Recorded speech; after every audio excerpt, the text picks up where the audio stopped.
बात बंद। हम लोग का टॉपिक कभी है आज का फिजिक्स का टॉपिक है refraction of light. Refraction of light, ठीक है। इसको हम लोग शुरू करेंगे, सभी ध्यान से पढ़ो। देखिए बात नहीं,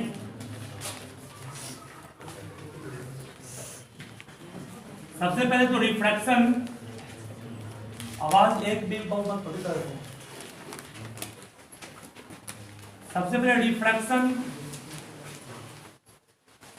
और रिफ्लेक्शन दोनों दो चीजें हो। रिफ्लेक्शन में लाइट क्या होता है, सरफेस पर गिरा और गिर करके सीधा लौट के वापस आ गया। ये फिनोमेना हुआ था किसमें, रिफ्लेक्शन ऑफ लाइट में, ठीक है। लेकिन रिफ्लेक्शन में क्या होगा, लाइट सरफेस पर गिरेगा और वो कुछ सरफेस आपको दिखाई नहीं पड़ेगा। यहां पर आपको सरफेस दिखाई पड़ा था मिरर, इसको आप देख सकते हैं, ऑब्जर्व कर सकते हैं कि हाँ वो रिफ्लेक्टिंग सरफेस है जिससे लाइट लौटा। लेकिन रिफ्रैक्शन में आप जिस सरफेस की हम बात कर रहे हैं उस सरफेस का नाम है रिफ्रैक्टिंग सरफेस, या इसी सरफेस को एक और नाम से जानते हैं जिसका नाम बाबू है इंटरफेस। ये इस सरफेस को तुम देख सकते ही नहीं हो क्योंकि ये अपरेंट लेयर है। अपरेंट मतलब क्या, आभासी है, इसको आप ऑब्जर्व नहीं कर सकते हैं, ये एक्चुअल में नहीं होता है। जैसे किसी मिरर पे गिराते हैं नॉर्मल, वो एक्चुअल में होता है क्या, नहीं, नॉर्मल भी इमेजिनरी है, तो एक्चुअल नहीं होता है, ठीक है। उस तरह की आपका ये रिफ्रैक्टिंग सरफेस है वो भी इमेजिनरी है। तो सर कैसे, मान लो नीचे में पानी है, ये सपोज करो कि पानी का लेवल यहां तक है, ये पूरा पानी भरा हुआ है, ये पूरा पानी है और ऊपर हवा है। ऊपर क्या है, एयर। क्या पानी और हवा के बीच कोई आप कुछ बिछाए हैं क्या, नहीं, वो बिल्कुल ऐसे ही ओपन है। बस एक लगता है कि इस जगह के बाद पानी है, इसके ऊपर क्या हवा है। तो जो अपरेंट लेयर इस दोनों मीडियम को सेपरेट कर रहा है उस अपरेंट लेयर को इंटरफेस कहते हैं या रिफ्रैक्टिंग सरफेस कहते हैं। जो अपरेंट है ये एक्चुअल नहीं, इसको आप ऑब्जर्व बिल्कुल भी नहीं कर सकते हैं। और रिफ्रैक्टिंग सरफेस का काम होता है क्या करना, इसका वर्क होता है इट सेपरेट टू मीडिया या टू मीडियम, लिखो मीडिया जो वर्ड आया है वो मीडिया वर्ड मीडियम से आया है। मीडिया और मीडियम में क्या अंतर है, मीडियम और media word is generally used when you take two और मोर मीडियम टुगेदर। जब आप एक से अधिक मीडियम को एक साथ शामिल करते हैं, जैसे मान लो वाटर ग्लास को किए, ग्लास वाटर को किए, ग्लास डायमंड को किए। अब कहोगे मीडियम क्या होता है, पहले इसको जान लो तब समझ जाओगे मीडियम क्या होता है। जैसे मान लिया जाए मीडियम का मतलब होता है कि द रीजन, एक ऐसा रीजन, एक ऐसा क्षेत्र, the region through which light can travel, the region through which light can travel. और ये रीजन कौन सा होगा, ये रीजन निश्चित रूप से क्या होगा, ट्रांसपेरेंट होगा। मतलब कि दीवार को हम लोग मीडियम कहेंगे, नहीं कहेंगे, दीवार के आर पार कर सकते हैं, नहीं, ना दीवार आपका मीडियम है, ना ये बुक मीडियम है, ना ये बोर्ड मीडियम है। मीडियम उसी सरफेस, उसी रीजन को कहेंगे जो पहली बात तो ट्रांसपेरेंट हो, और ट्रांसपेरेंट होगा तो लाइट आर पार करेगा ही करेगा। इसका मतलब मीडियम उस ऐसे रीजन को हम लोग कंसिडर करेंगे जिससे होकर के लाइट क्या करे, पास करे। Medium is the region which is transparent and through which light can passes, light can travel, that is called medium. And when you take two or more medium together, then the word media is used. Radius का puller होता है radii, उस तरह medium का puller क्या होता है, medium, ठीक है ना। ये डिफरेंस है मीडियम और मीडिया में। मीडियम क्या, ये भी हो गया। रिफ्रैक्टिंग सरफेस का काम क्या है, दो मीडिया को सेपरेट करना। ऊपर हवा है, नीचे वाटर है, ग्लास है, वाटर है, ग्लास है, एयर है, ग्लास है, डायमंड है। डायमंड भी ट्रांसपेरेंट है, डायमंड भी ट्रांसपेरेंट है। डायमंड को भी आप बिल्कुल क्या मानिएगा, मीडियम मानिएगा। वाटर को भी क्या मानेंगे, मीडियम मानेंगे। ग्लास भी क्या मानेंगे, मीडियम मानेंगे। एयर भी क्या है, मीडियम है। वैक्यूम भी क्या है, मीडियम। ग्लास का और भी डिफरेंट कैटेगरी है। ग्लास में आता है क्रॉन ग्लास। ग्लास का डिफरेंट क्वालिटी होता है ना, देखते हैं आप, बहुत सा ग्लास में भी बिल्कुल लाइट आर पार करता है, कुछ ग्लास में पार्सली करता है। ग्लास का भी अपना अपना क्वालिटी होता है। उस क्वालिटी में एक एग्जांपल दिया आपको, crown glass, rock glass, different types of glass होते हैं, ठीक है। हर ग्लास का अपना अपना एबिलिटी होता है लाइट को रिफ्लेक्ट करने का, ठीक है। तो मीडियम का मतलब diamond, water, glass, air, vacuum. Vacuum क्या जानते हो ना, वैक्यूम एक ऐसा रीजन है जिसमें कुछ भी नहीं है, नथिंग, एयर भी नहीं है। Air, vacuum, water, glass, diamond, इन पांचों को मेनली आपको पढ़ना है। डायमंड चमकता क्यों है, डायमंड चमकता है रिफ्रैक्शन के कारण नहीं। डायमंड को बोल सकते क्यों चमकता है, टोटल इंटरनल रिफ्लेक्शन के कारण चमकता है। और आपको टोटल इंटरनल रिफ्लेक्शन को हम इस चैप्टर में पढ़ाएंगे। डायमंड क्यों चमकता है, इसका मेन कारण ये एक्स्ट्रा हो जाएगा, पढ़ना आपको नहीं है, ठीक है। तो अभी हम जो डिस्कस कर रहे हैं सिर्फ उसमें डिस्कस क्या किया है कि पहले रिफ्लेक्शन और रिफ्लेक्शन में क्या अंतर है, दूसरा अंतर बताए कहाँ, सिर्फ बताया रिफ्लेक्शन में लाइट गिरने के बाद लौट गया, इस लाइट को आप इंसिडेंट रे वहां कहते, इस लाइट को रिफ्लेक्टेड रे कहते। लेकिन ये आपका रिफ्लेक्शन में क्या होगा, ये जो लेयर है ट्रांसपेरेंट लेयर, ट्रांसपेरेंट भी होगा, दिखाई एक्चुअल में ये लेयर होता नहीं है। इसका काम दो मीडियम को सेपरेट करना है।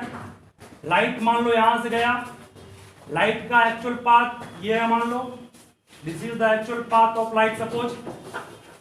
तो ये जो आप यहां पर इस पॉइंट पर लाइट गिरा, मान लो यहां तक एयर है, नीचे ऊपर वाटर है, नीचे एयर ऊपर क्या है वाटर, नीचे एयर ऊपर वाटर। तो इस पॉइंट पर आपने परपेंडिकुलर ड्रॉ किया, क्या ये परपेंडिकुलर एक्चुअल में होगा, ये एक्चुअल में ये भी नहीं होगा, सिर्फ आपके पास एक्चुअल में एक रे है, मान लो टॉर्च को ऑन कर दिए, रे गिरा। रे की प्रॉपर्टी होती है स्ट्रेट लाइन मूव करने की। स्ट्रेट मूव क्यों करेगा, because of rectilinear propagation of light, पढ़े हो ना, रेक्टिलिनियर प्रोपेगेशन ऑफ लाइट के कारण लाइट स्ट्रेट पाथ में मूव करने का काम करता है। तो ये why light travels in straight line, बोलना because of which property, rectilinear property, ठीक है। लाइट कहां से कहां गया, एयर से वाटर गया। ज्यादा डेंस कौन है, एयर की वाटर, डेंस मतलब जिसमें पार्टिकल काफी करीब हो, डेंस हो गया। सबसे रेयरेस्ट कौन है, वैक्यूम, वैक्यूम में पार्टिकल है ही नहीं। थोड़ा सा डेंस कौन हुआ, एयर, उससे थोड़ा अधिक डेंस कौन हुआ, वाटर। ग्लास नहीं, वाटर, ग्लास और हार्ड है, और डायमंड सबसे हार्ड है। इसका मतलब सबसे डेंसेस्ट कौन हो गया, डायमंड, सबसे रेयरेस्ट कौन हो गया, वैक्यूम। जिसमें पार्टिकल जितना लूजली बाउंड होगा, जिसका इंटरमॉलिक्यूलर स्पेस जितना अधिक होगा, वो समझ जाओ उतना रेयर है। इंटरमॉलिक्यूलर स्पेस का मतलब फोर्स क्या कम हो जाएगा, इंटरमॉलिक्यूलर फोर्स इसमें एकदम है ही नहीं, कि पार्टिकल नहीं है। सबसे फास्ट लाइट इसमें ट्रेवल करेगा और सबसे स्लो करेगा डायमंड में, इसके बाद चल देगा एयर में, कुछ और घटेगा किसमें, वाटर में, और किसमें कमेगा, ग्लास में। सबसे कम लाइट का स्पीड किसमें होगा, डायमंड में। इसको हम और क्लियर करेंगे अच्छे से। इसे मान लीजिए कि एकदम कंसेप्ट को क्लियर कीजिए, रटना कुछ भी नहीं है। मान लो कि ये सड़क है, ये चार रास्ता सड़क का है, ये आपकी मान लीजिए वैन है, आपकी गाड़ी है, बिना पहिया गाड़ी है, ठीक है। इस सड़क पे मान लो कि अभी भरे हुए हैं कितने लोग, इस सड़क पे भरे हुए हैं 4 4 8 4 12 4 16 लोग, है ना। इस सड़क पर भरे हुए हैं, इस सड़क पर भरे हुए हैं मान लीजिए 1 2 3 4 5 6 7 8 9 10 11 12 लोग। इस सड़क पर 1 2 3 4 5 6 7 8 भरे हुए हैं, इस सड़क पर 1 2 3 4 भरे हुए हैं, इस सड़क पर लोग ही नहीं है, इस सड़क वीरान है, ठीक है। सबसे फास्ट गाड़ी चलेगी किसमें, बिना एक्सीडेंट किए हुए, एक्सीडेंट करते हुए सभी चल जाएगी, चक्का मान लो है, इसमें दिखाई नहीं है। सबसे स्लो गाड़ी चलेगी इसमें, क्योंकि पार्टिकल अधिक है, उससे कम इसमें होगा, उससे अधिक होगा इसमें ना, उससे अधिक इसमें होगा, उससे भी अधिक गाड़ी का स्पीड इसमें होगा, और सबसे अधिक गाड़ी का स्पीड उसमें होगा जहां कुछ भी नहीं है। इसको तुलना की वैक्यूम से, इसको तुलना की किससे, एयर से, इसको तुलना की किससे, वाटर से, और ये हो गया ग्लास, और ये हो गया डायमंड। मतलब कि सबसे ज्यादा लाइट का स्पीड किसमें, वैक्यूम में। पार्टिकल नहीं को रोकने वाला है ही नहीं उसको, वो बिंदास आगे बढ़ेगा। इसमें देखिए एयर में पार्टिकल कम है, तो स्लो होगा और स्लो होगा और स्लो होगा, सबसे देख देख के चलेगा ये, क्योंकि आगे भीड़ जमा है, ठीक है ना। बुलेट रहेगा तब नहीं चलेगा। क्या बोले, बुलेट रहेगा सब अपने साइड हो जाएगा। हाँ उस जमाना गया बुलेट बुलेट का नहीं सर, बुलेट चलता रोड पर सब गाड़ी साइड हो जाएगा। साइकिल से हां बड़ी साथ रहो, बात नहीं ये हो गया। मतलब आपको हम ये बोलना चाह रहे हैं अभी कि मीडियम क्या होता है। तो मीडियम ये बस 5 मीडियम आपको क्लास 10 तक लेके चलना है। हमने और बहुत सारे मीडियम है, आपको क्लास 10 तक ये 5 ही मीडियम को टेकअप करना है, वैक्यूम, एयर, वाटर, ग्लास और डायमंड। जिसमें सबसे रेयरेस्ट मीडियम सुनोगे बाबू, रेयरेस्ट का है, तो रेयरेस्ट में क्या कहोगे, रेयरेस्ट मीडियम में कहोगे वैक्यूम। डेंसेस्ट का है, डेंसेस्ट में क्या कहोगे, डेंसेस्ट में कहोगे, डेंसेस्ट वर्ड आया किसी डेंस है, डेंस मतलब घना, घना मतलब सबसे ज्यादा पार्टिकल किसमें, डायमंड में। ये सबसे डेंस डायमंड है, सबसे रेयर कौन, वैक्यूम है।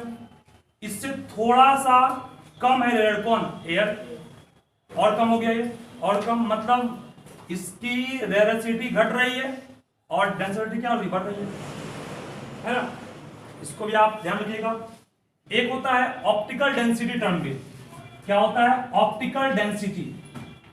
ऑप्टिकल डेंसिटी को हम लोग मैथ में सिर्फ डेंसिटी के रूप में भी समझ सकते हैं। आपके पास मस्टर्ड ऑयल है, आपके पास मस्टर्ड ऑयल है, उसके बाद मान लीजिए हनी है, और सबसे ऊपर है केरोसिन ऑयल। सबसे ज्यादा ऑप्टिकल डेंसिटी किसकी है, हनी की, उससे कम किसकी है, मस्टर्ड ऑयल, और उससे कम किसकी है। तो जिसका ऑप्टिकल डेंसिटी जितना कम, उसमें लाइट का स्पीड उतना, सही बात। ऑप्टिकल डेंसिटी ऑप्टिकल मतलब ऑप्टिक्स, ऑप्टिक्स मतलब लाइट से जुड़ा हुआ चैप्टर हो गया। डेंसिटी मतलब पार्टिकल कितना डेंस है, पार्टिकल कितना क्लोज है। पार्टिकल सबसे ज्यादा क्लोज हनी में होगा, तब हनी बहुत गाढ़ा होता है, इसका मतलब हनी में लाइट का स्पीड सबसे कम होगा, उससे अधिक इसमें होगा, और सबसे अधिक इसमें होगा। इस तीनों में बात कर रहे हैं। और किसी भी एक मीडियम को आप हमेशा रेयर नहीं कर सकते। तो सर कैसे, मान लो हमारे पास दो पेयर है, एक हमने लिया एयर को, एक लिया ग्लास को, एक लिया वाटर को, तो दोनों में भी कौन रेयर है, वाटर को कहेंगे रेयर, ग्लास क्या हो गया, तो ग्लास के पार्टिकल काफी करीब होंगे। ऐसे भी ग्लास क्या है, काफी होता है ठोस ना, इसका मतलब कि ग्लास आपका डेंसर है, वाटर क्या है। वही चीज मान लो अब दूसरा भी क्या किया, वहां वाटर ले लिया और यहां ले लिया एयर। अब कौन है रेयर, ये है रेयर, और ये क्या हो गया, मतलब कि रेयर और डेंसर कोई फिक्स नहीं है, वो आपका रिलेटिव टर्म है, उसको आपको चेक करना है कौन किसके रेस्पेक्ट में दिया हुआ, ठीक है। मैं पूछूंगा आपसे ग्लास और एयर में कौन रेयर है, एयर। ग्लास और वाटर में कौन है, वाटर। चेंज कर दिया ना, मतलब कोई एक हमेशा रेयर होगा, एक कहना गलत है, लेकिन दो हमेशा कहना सही होगा, एक वैक्यूम केस में और एक डायमंड के। डायमंड से डेंसर कोई है ही नहीं, सबसे डेंसेस्ट होता है कौन, डायमंड, और सबसे रेयरेस्ट कौन है, ठीक है। अब डेंसेस्ट क्यों कहे, दुनिया का सबसे हार्डेस्ट सब्सटेंस उसको मानते हैं, डायमंड को मानते हैं, इसलिए सबसे डेंसेस्ट ठीक है। रेयरेस्ट में सबसे ज्यादा लाइट प्रकाश वैक्यूम में होगा, डेंसेस्ट सबसे कम किसमें होगा, ठीक है ना। इसको हम दिखाएंगे अच्छे फॉर्मेट में भी। ये आपको बस सिखाया है रिफ्रैक्टिंग, रिफ्रैक्शन का मतलब क्या होता है वो अभी भी नहीं बोले आपको। रिफ्रैक्शन कब आई, जब लाइट एक मीडियम से दूसरे मीडियम में गया, लाइट एक मीडियम से दूसरे में गया। नीचे कौन है, नीचे मान लीजिए कि नीचे मैंने यहां लिया है एयर, ऊपर लिया ग्लास, ठीक है। लाइट कहां से कहां गया, रेयर से डेंसर।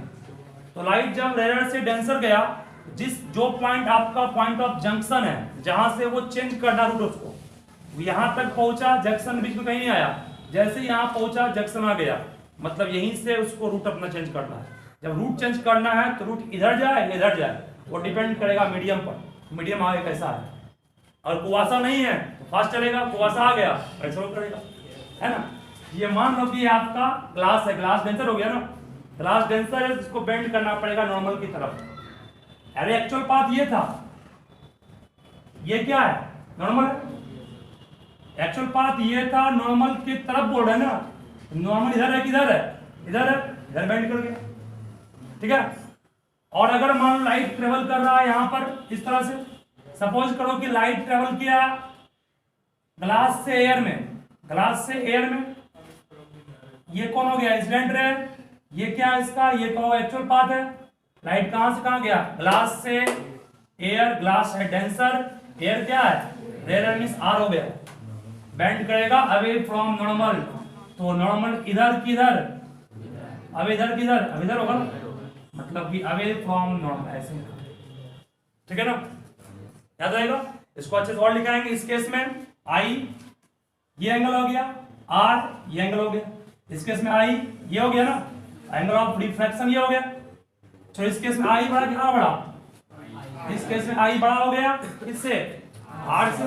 क्यों हो गया, चूंकि लाइट जब भी मूव करेगा रेयर से डेंसर तो बेंड किया टुवर्ड्स नॉर्मल, आई बड़ा आर से क्यों है इसको सुन लीजिएगा।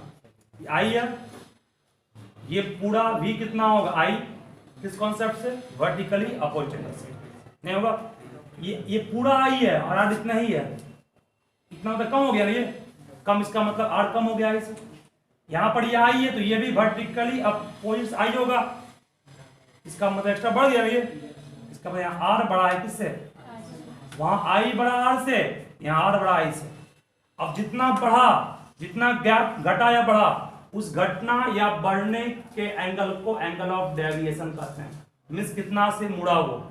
ये था इसका एक्चुअल पार्ट ऐसे, लेकिन मीडियम चेंज होने के कारण इसको इधर मुड़ना पड़ा ना, जिस एंगल से मुड़ा उसको एंगल ऑफ डेविएशन डेल्टा कहते हैं। यहां पर जिससे मुड़ा वो angle of deviation.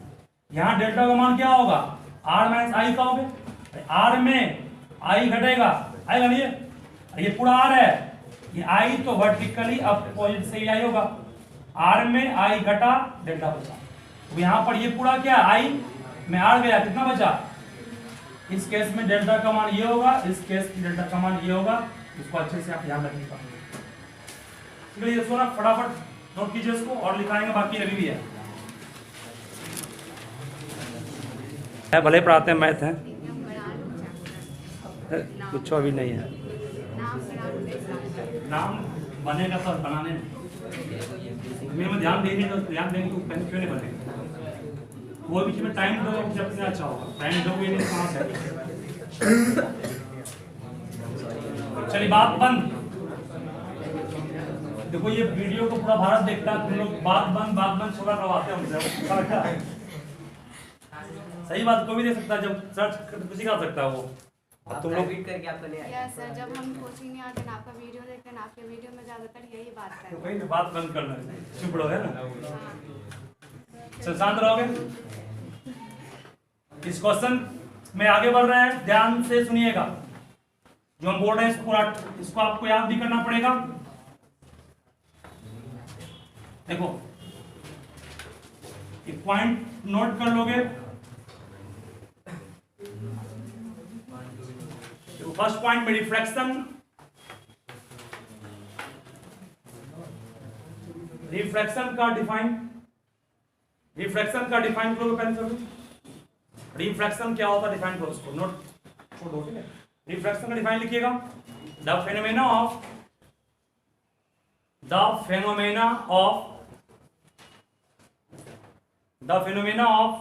Bending, the phenomena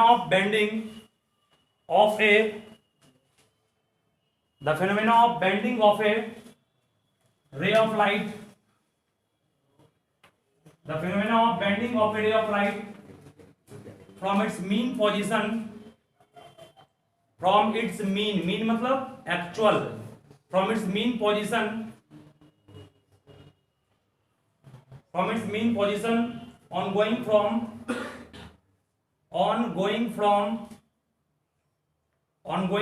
one medium to other,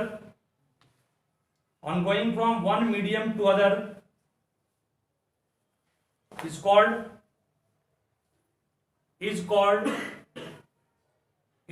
refraction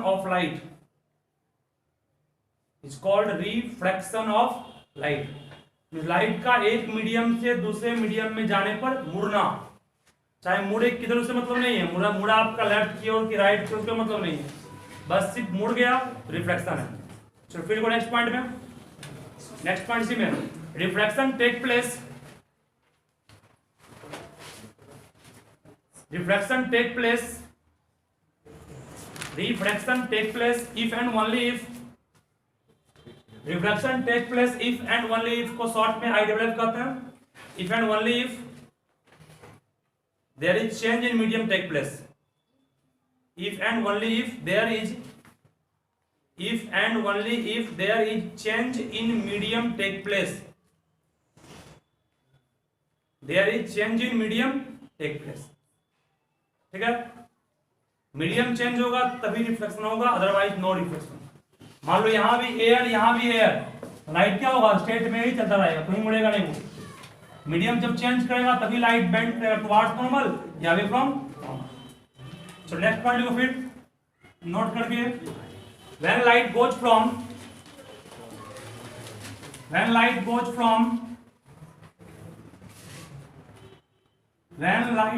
from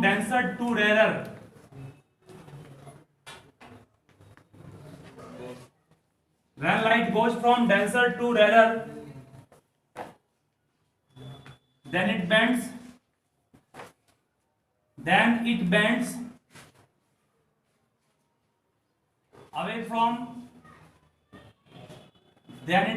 away from normal। और उस केस में क्या बोला मैंने आपको, आर बड़ा किससे होगा, आई से होगा, और डेल्टा का मान क्या होगा, आर माइनस आई लिखा है मुझे ना, ये फिर उसका ये फिगर है, वो आपका टर्म लिखा दिए। चलो लाइट डेंसर से रेड जाएगा तो किधर बेंड करेगा, और कौन किसके बड़ा होगा, और डेल्टा का मान क्या होगा, ठीक है। एक और लिखो इसमें, if light goes from rare to denser, if light goes from rarer to denser,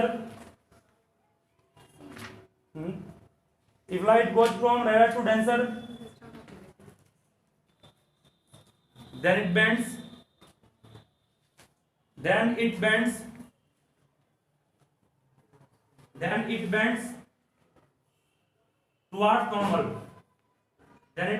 towards normal, और उस केस में आई बड़ा किससे, आर से होगा, डेल्टा का मान क्या होगा, आई माइनस आर, ठीक है। सबको हो गया ना। उसके बाद फिर ध्यान देना आगे बेटा, इसको वही दोनों फिगर रहेगा इस दोनों स्टेटमेंट के नीचे, जो लास्ट में आपको दो स्टेटमेंट लिखा है उसके नीचे ये दो फिगर रहेगा, बात बिल्कुल नहीं। तो इसी फिगर को आगे हम बढ़ाएंगे। अब लॉज ऑफ डिफ्लेक्शन की जब बात करेगा तो उसमें एक लॉ है इंपॉर्टेंट, स्नेल तो इंपॉर्टेंट है। तो next topic form for laws of deflection, laws of refraction. Laws of refraction का फर्स्ट लॉ सब जानते भी हो, देखो फिर भी देखो, first law incident ray comma refracted ray, refracted वहां पर था रिफ्लेक्टेड, यहां पर refracted, incident ray comma refracted ray and normal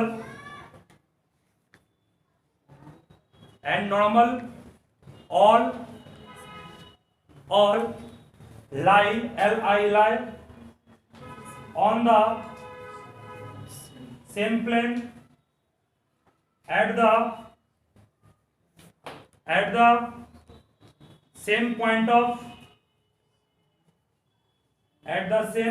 of incident, at the same point of incident।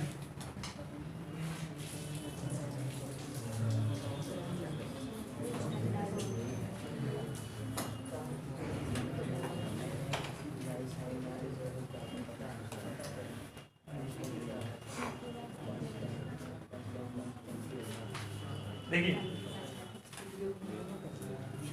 ये मान लीजिए आपके पास 3 पेन है, बात नहीं, ये आपका रिफ्रैक्टिंग सरफेस है। फर्स्ट लॉ का मीनिंग क्या होता है? बोले ये कौन सा रे हो गया? इंसिडेंट रे हो गया। ये हो गया रिफ्रैक्टेड रे। ठीक है, नॉर्मल का अनुमान आपको लाना खुद से है, नॉर्मल के लिए हम ड्रॉ नहीं कर रहे। ये रिफ्रैक्टिंग सरफेस है, ये क्या है? इंसिडेंट रे है। कौन नीचे वाला इंसिडेंट रे है? ये है रिफ्रैक्टेड रे। ठीक है, ठीक है ना? यहां तक बोलो नीचे का मीडियम कैसा मीडियम होगा? लाइट का एक्चुअल पाथ ये था, लाइट का एक्चुअल पाथ ये था, ये था नॉर्मल।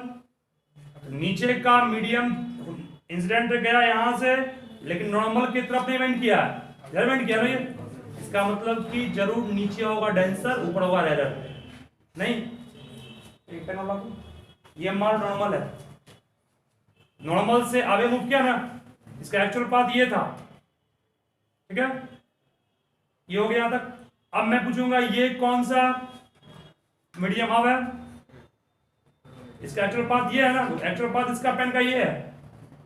नॉर्मल बिल्कुल ऐसे होगा, बीच में इसके बीच आया डेंसर हो गया ये। ठीक है, अब मैं ये बोलना चाह रहा हूं फर्स्ट लो क्या कहता है? देखो, इंसिडेंट रे, रिफ्लेक्टेड रे और ये क्या नॉर्मल, तीनों एक ही प्लेन पर होगा।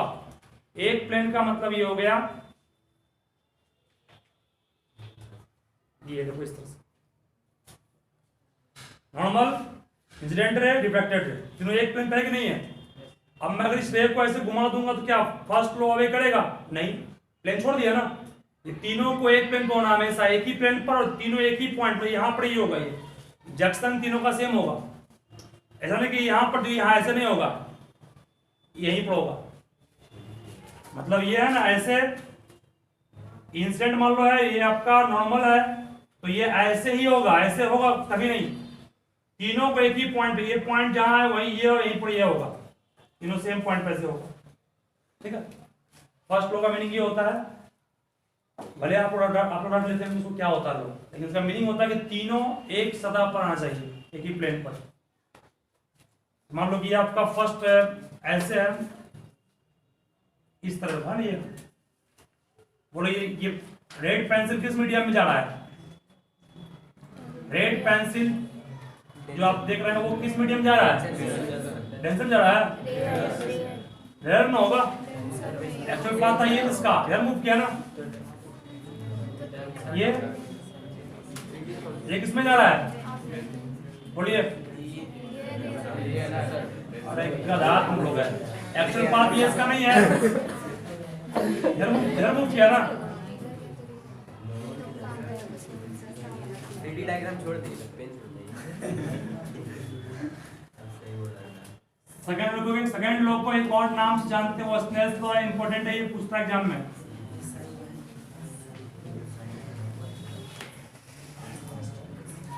देखो सेकंड लॉ, ये सेकंड लॉ का एक और नाम क्या है? स्नेल्स लॉ बोले आप। देखो, the ratio of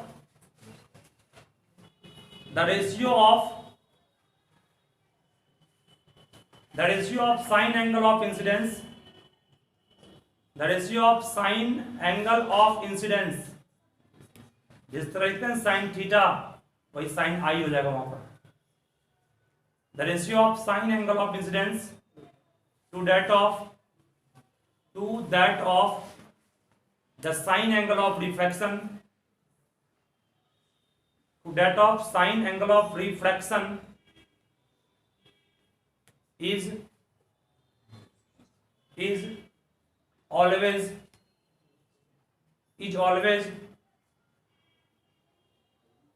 constant, is always constant. This constant is called absolute, absolute, absolute लिखना बहुत जरूरी है। अगर कोई एब्सोल्यूट नहीं लिख रहा है, सिर्फ लिख this constant is called refractive index, तो वो गलत, बिल्कुल गलत है। This constant is called absolute refractive index. This constant is called absolute refractive index।